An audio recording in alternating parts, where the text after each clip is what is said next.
Cap. All right, we'll meet you back here, okay? You bet. Going quantum. 3. And returning in 5, 4, 3, 2, 1. Hi friends, welcome to deep explanation. మరో కొత్త వీడియోతో మీ ముందుకు వచ్చాను.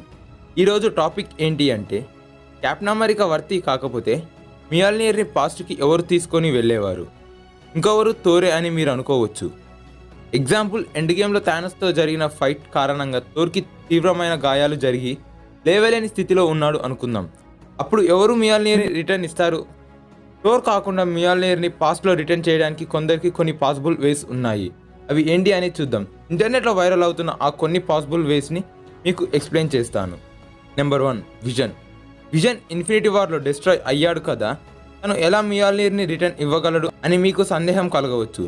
End game final battle అయిపోయాక infinity stones Avengers దగ్గరే ఉన్నాయి. So infinity stones సహాయంతో Avengers విజన్ని తిరిగి తీసుకొని రావచ్చు. వాండా విజన్ హెడ్లో ఉన్న మైండ్ స్టోన్ని డిస్ట్రాయ్ చేసి విజన్ని అంతం చేస్తుంది. బట్ థానోస్ టైమ్ స్టోన్ సహాయంతో తిరిగి తీసుకొని వచ్చి మైండ్ స్టోన్ తీసుకుంటాడు. సో అదేవిధంగా ఓన్లీ విజన్ బాడీపై మాత్రమే టైంని అప్లై చేస్తే వచ్చే అవకాశం ఉంది. ఇన్ఫినిటీ స్టోన్స్ లైఫ్ అండ్ డెత్ని కంట్రోల్ చేయగలవు. నటాషా లాగా సోల్ స్టోన్ కోసం సాక్రిఫైస్ చేస్తే తప్ప ఎలా చనిపోయినా ఆ చనిపోయిన వారిని తిరిగి ప్రాణాలతో తీసుకొని రావచ్చు. మోరోవర్, విజన్కి సోల్ ఉండదు. సో ఇన్ఫినిటీ స్టోన్స్ సహాయంతో విజన్ని బ్రతికించి మియాల్నియర్ని విజన్ సహాయంతో పాస్ట్కి పంపించవచ్చు. సెకండ్ వే, బిటారెబిల్ని అయితే ఎంసీలో ఇంట్రడ్యూస్ చేయలేదు. బట్ రాగ్నార్క్ మూవీలో థోర్ సకార్పై చేరుకున్నప్పుడు మనకు అక్కడ హల్క్ అండ్ బిటారెబిల్ లాగా స్టాచ్యూస్ కనిపిస్తాయి. సో బిటారెబిల్ కూడా ఎంసీలో ఎగ్జిస్ట్ అయి ఉన్నాడు కావచ్చు, జస్ట్ తన అపీరియన్స్ మనకు చూపించలేదు.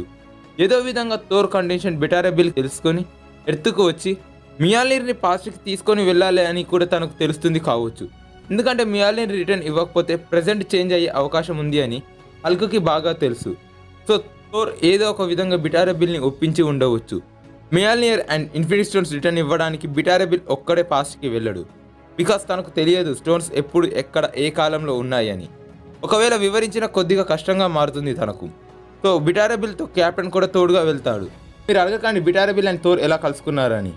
ఆ టైంకి ఏదైనా ప్లాట్ని డైరెక్టర్స్ క్రియేట్ చేస్తారు కావచ్చు.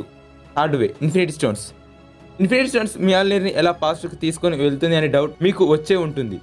ఇన్ఫినిటీ స్టోన్స్ అయితే తీసుకొని వెళ్ళలేవు, బట్ ఆ స్టోన్స్ సహాయంతో మియాల్నియర్ని పాస్ట్కి తీసుకొని వెళ్ళవచ్చు. ఎలా అంటే స్టోన్స్తో అన్వర్తి పర్సన్ని కూడా వర్తి చేయగలరు. అలా చేసి మియాల్నియర్ని పాస్ట్లో రిటర్న్ ఇవ్వవచ్చు. ఇన్ఫినిటీ స్టోన్స్ ఓడిన్ స్పెల్ని కూడా ఓవర్కమ్ చేయగలవు. ఇన్ఫినిటీ స్టోన్స్తోనే విశ్వం ఆరంభం అయ్యింది. సో యూనివర్స్లో ఉన్న ఏ ఎనర్జీ అయినా లైఫ్ ఫోర్స్ని అయినా స్టోన్స్ కంట్రోల్ చేయగలవు. ఈ ప్రకారం చూస్తే స్టోన్స్ ఓడిన్ స్పెల్ని కూడా ఎరైజ్ చేయగలవు, లేదా ఎవరిని అయినా వర్తి చేయగలవు. అలా కెప్టెన్ని వర్తి చేస్తే కెప్టెన్ స్టోన్స్ అండ్ మియాల్నియర్ని పాస్ట్కి తీసుకొని వెళ్తాడు. ఈ 3 వేస్లో మియాల్నియర్ని రిటర్న్ ఇవ్వవచ్చు అని థీరీస్ ఉన్నాయి. మీకు ఏ థీరీ కన్విన్సింగ్గా ఉందో కామెంట్ చేయండి. మీకు ఈ వీడియో నచ్చితే లైక్ చేయండి. ఇంకా ఇలాంటి మంచి వీడియోస్ కోసం మన ఛానల్ని సబ్స్క్రైబ్ చేసుకోండి. Thank you for watching this video.